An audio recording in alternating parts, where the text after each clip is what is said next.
Should I move to the next? Am I too long? This is estate planning was something that Tekle invites out again. That one thing I wanted to touch with Katum.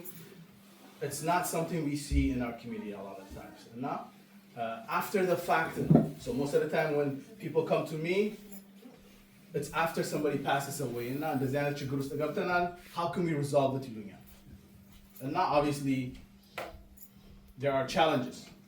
So, I wanted to touch on this. And now, I'm gonna just go skim through it. I don't want to take too much of your time. We'll go through it. Okay. So, what is estate planning? What is estate in America? Is it የውርስ ጉዳይ yeah. So something like that. The process of organizing. So estate planning is the process of organizing your assets and deciding how they will be managed and distributed after your death. Okay. So it's basically writing down. I think So writing down instructions. If something happens to me, I have a will. So if something happens to me, I already wrote down who's going to manage my assets. Who's going to do what? Who's going to get what? Okay? That's planning. And like I said, sometimes when I get clients and I tell them, when I see little kids or when I see that they have a lot of assets, I say, hey, do you have a will, by the way? They're like, no. Or it's taboo, right? And then no them off. They're like, and I ask leading questions. And now they're like, but Jesus, they start going off on me. I'm like, no. I'm just asking because it can happen. And now, instead of falling into unreasonable situations, it's better to plan. So, how do we organize our assets? One of them is wills, trusts, power of attorney, and healthcare directives. And then so when I prepare a will for somebody, I always tell them, I'm going to prepare a power of attorney for you guys too. And in fact, I'll include it as part of the price because it's so valuable. A lot of times people don't think, that's not the case. Will effective when somebody passes away. Okay? But if somebody is, God forbid, sick and in a hospital, can't talk, decision make maragachilu. Where they're in a car accident, really bad. They're in a coma. They can't decide. Mortgage still has to be paid. Medical treatments, they still have to do medical treatments. Bills are there. There's still a lot of things. Life still moves on, unfortunately. And now, you need that because power of attorney effective when that person cannot make decisions for somebody else. Okay? When that person cannot make decisions for themselves, the power of attorney, the appointed, steps in and makes decisions for that person. They'll pay their bills, they manage their bills, they manage their mortgages. If they have kids, the kids won't be out of the house because they failed to pay the mortgage. Right? So you need somebody to manage those things. So that's done through a power of attorney. So basically, estate planning is making sure your wishes are respected and that your loved ones are taken care of. That's basically what it is. It's just planning. It's just planning for that. Why do you need a will? So they say, why do I need a will? I don't have a lot of money. I don't have a lot of assets. Will is not for me. That's why I call it $1 million question. One is to dictate how your assets are distributed. You outline who's the executor. Mano responsibility to me. If something happens to me, who takes responsibility on the assets? Who manages it? Okay? So step by step outline that. The executor won't have any issues. Already written to Sloana. They're like, okay, I have a legal obligation here and document follow the mark. So let's see here in Catalan. So it outlines what your assets are. So one of the things is, እንደዚህ አይነት ንብረት አለኝ፣ እንደዚህ አይነት ፕሮፐርቲ አለኝ፣ እንደዚህ አይነት ባንክ አካውንቶች አሉ፣ RSP አለኝ, life insurance አለኝ. We outline those. I ask, no financial advisor, insurance policy advisor, because if something happens, we have to contact those people to see ምን አይነት account እንዳላቸው, ማነው beneficiary እንደሆነ. አንዳንድ ጊዜ the people around them don't know life insurance እንዳላቸው እንደሌላቸው. The life insurance company doesn't know how to approach the other person. ስለዚህ we ask, ያን information gather እናደርግና we allocate, so we collect the assets. We write down who gets what and how they get it to make sure that your wishes are honored. Okay? That's one of the reasons. ሁለተኛ, to minimize family disputes. I'm sure we all know this. We all love our family. Sometimes when something happens, when there's money involved, it can cause a lot of friction. It can cause disputes between family members. It can cause disputes between the mother and kids and, the spouses, especially መጀመሪያም relationshipቸው strong ካልሆነ, it can cause a lot of issues. እና ይሄንን ነገሮች eliminate ያደርጋል. Okay? But because it clearly states what your intentions are and how you can prevent them. Okay? ሁለተኛ ደግሞ, how many of you guys have kids እዚህ? ስንቶቻችሁ ልጆች አላችሁ? A lot of them. How many of them? At least the ones we know, right?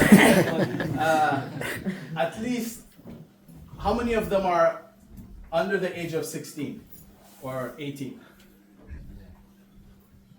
Okay. How many of us here have wills? 1, 2. Wow. I don't know. For newcomer, አይጠበቅም ሳይሆን it should actually. I don't know. Back home, እንደዚህ experience የለም. Yeah, okay. Because I think from what I understand, Radio ሆነ ሲቆርቡ ነው። ወይ ደግሞ I think እንደሰማሁት ከሆነ back home, the wife, ልጆች ናቸው inherit የሚያደርጉት, automatic right? Is it something like? ልጅ ነው የሚወርሰው። ግማሽ ግማሽ አይደል? ባልና ሚስት አይወራረሱ? Yeah, that's different. I know. I want to move back in that level. ግማሽ የሚስት ነው አይደል እንዴ? ግማሽ የሚስት ኢትዮጵያ? አዎ፣ ግማሽ ድርሻ የሚስት የተቀረውን ለልጆች ነው። ያ ግማሽ ኦኬ።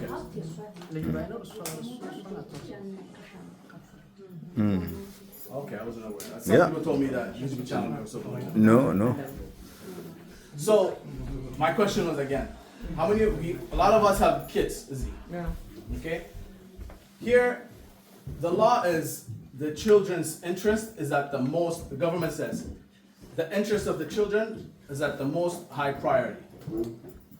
So, God forbid something happens to one of you guys that said I have a kid that's under 16 or they're minor.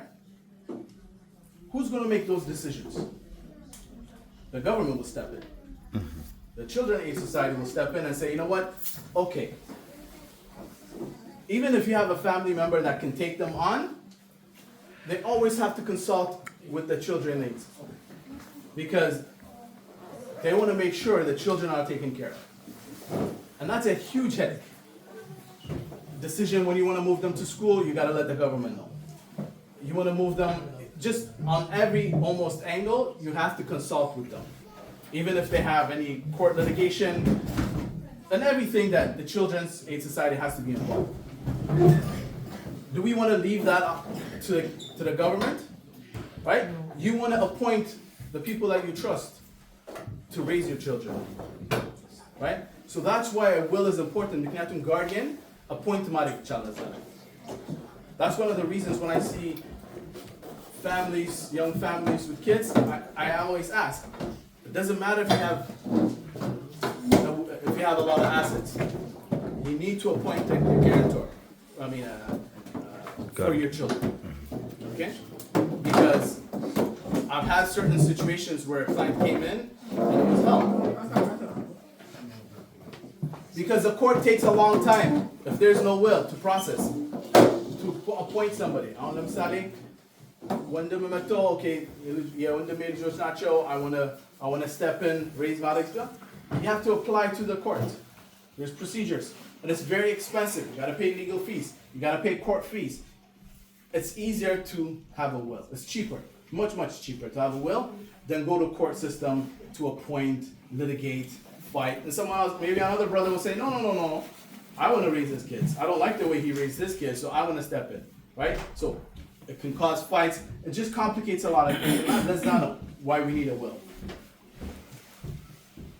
To ensure that your kids are raised by somebody you trust, that has the same value as you, that you've seen, observed how they operate day to day, and that's why you need a will. The third is streamlines the process. A will, having your will like in Dalkut, it's easy when you go to the court and say, here, there's a will, this is executor, just validate it. It's a true original will, take precedent. Okay? Again, if you don't have a will, you have to fill out forms. You have to hire a lawyer to submit these forms, to appoint somebody to be a lawyer. Right? So if I'm not here and I haven't appointed an executor, I don't know who's going to fight to be my executor. I don't know who's going to be in charge to administer the assets. Because they're going to do it according to what they think is fair and reasonable. And that might be different from my opinion. Now, we need to have a will. It's easier, it's cheaper, cost effective, and it's also a peace of mind. Knowing that you have a will and everything is taken care of, you know your family's not going to fight because it's my decision, right? So my family members are not going to say, no, I'm his brother or I'm his sister or I want this, I want that. I already outlined it. If they get mad, they can get mad at me. I'm not here, so it's good. But it gives me peace of mind. So there won't be any conflicts. After you leave, your legacy will be intact. Okay? Especially to fight when you're grieving is kind of difficult. And this is where it provides you with a peace of mind. For you, for your family, for anyone else. Okay? And that's something you can't buy. Doesn't matter how much money you want to spend, peace of mind is you can't replace it. Intestin loss. Sorry, the graphic is it's kind of messed up. Basically, if you don't have a will, this image demonstrates the if you don't have a will, this is you. You don't have a will. Yellow asset is just basically throwing money away through the legal courts, through the legal process. The creditors will want some. The probate, the estate taxes, the government collects tax on everything. So if you have a lot of assets, or if you have some assets, I think anything over 50,000 tax on. So if you have a lot of assets, the government wants their share. Right? So there's estate taxes. And then, or if there's no one else going to claim your assets, there's no siblings, there's nobody else, then the government will have the right to collect it as well. There's also lawyer fees. So you're basically throwing all your money and your family, it doesn't get to your family. I mean, it will, but not a lot of it. That's why you need a will, basically. Or intestin loss. So basically, intestin is when somebody dies without a will.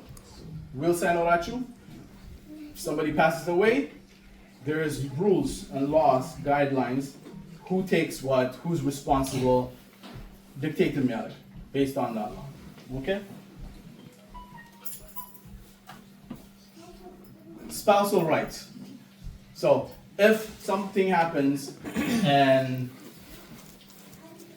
that person has a spouse and kids, and that person doesn't have a will, the law says the spouse,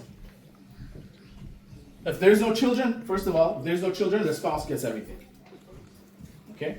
George Kalelu, the spouse, everything gets transferred to the spouse, automatically. Again, an example is, this is a bad scenario, good? A husband and wife, they just met recently, they're older, they had other life before, then they just met and they're married.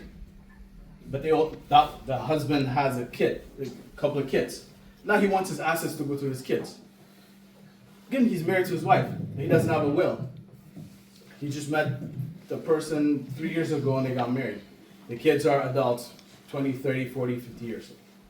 And now he wants it to go to their kids. Hasal. Again, he didn't write it down. Passes away without a will. The law says everything goes to his wife that he just met last year. And not to his kids. Right? This is why we want to plan and write down what we want. Then if he writes and says, hey, I want half of it to go to my kids, half of it to go to this, and half of it goes to you. There's also a family law that trumps, that gives her a little bit more of authority in how it's divided. Again, that can happen. So if there's no children, it goes 100% goes to the spouse. If there are children, the spouse gets 350,000. The first 350,000, okay? And then the remaining half, let's say the estate is Amis Matushi. So she gets 350, Matuham Saikara. She also gets half of that, the Matuhamsa, so 75. And now you make around 75, the kids divide. That's what the law is. What if it is 3 million? She gets 350, right? Out of the 3 million first. Then 350, 3 million, so 265. So 2.65 million. Half into Dalish because I'm there. So she gets 1.3 something. My math, I don't know how my math is, but that's close enough, right? And then the remaining 1.6 something, the kids divide equally.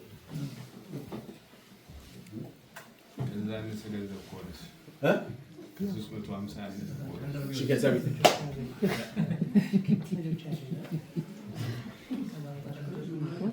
The children are second in line. So if there's no spouse, the estate is divided equally among the children. Okay? So the kids say, that person has 5 kids, all the kids get their share, an equal share. Okay? Say, God forbid, one of the child died before that person passes away, then that child's share could go to his children's an equal share as well. Okay? Then, if there's no spouses or children, then the estate goes to the parents first. If the parents are not around, then it goes to siblings and their descendants. So brother, sister, and their kids. Okay? And then if they're not around, then it goes to grandparents. If the grandparents aren't around, it goes to aunts and uncles. If there's nobody there, the government says thank you and collects it. Okay? And then I also say thank you for this is just this is to create discussion, right? So I didn't go into in depth, what kind of things are required in a will, what are some of the clauses. There's there's also a common disaster clause that I always include in there. This is the one that scares a lot of people. An example is I travel a lot. I love to travel. So I travel with my family. And a lot of bad things happen when you travel. Well, even when you're not traveling. An example is, I think, 3-4 years ago, the Ethiopian Airlines crash that happened. There were a lot of families that were traveling together in that plane, right? And there's no one there. So what happens? It's called a common disaster clause that I always include. What happens in your will? You say, I want everything to go to my wife. If she's not around, I want it to go to my kids and their kids' kids. But your family, all your beneficiaries went with you at that instant. What happens, right? So we discuss those type of things when we prepare a will.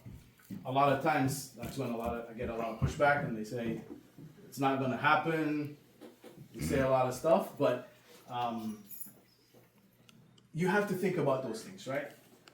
Because imagine, you're grieving an entire family, and then you're managing their assets, you're going through their stuff, you don't know what they want, what that person wants, what their wish is. It's a lot more stressful on the person that's left, that's trying to manage this, right? So you want to outline these things. Thank you. Again, my name is Abel. Any questions?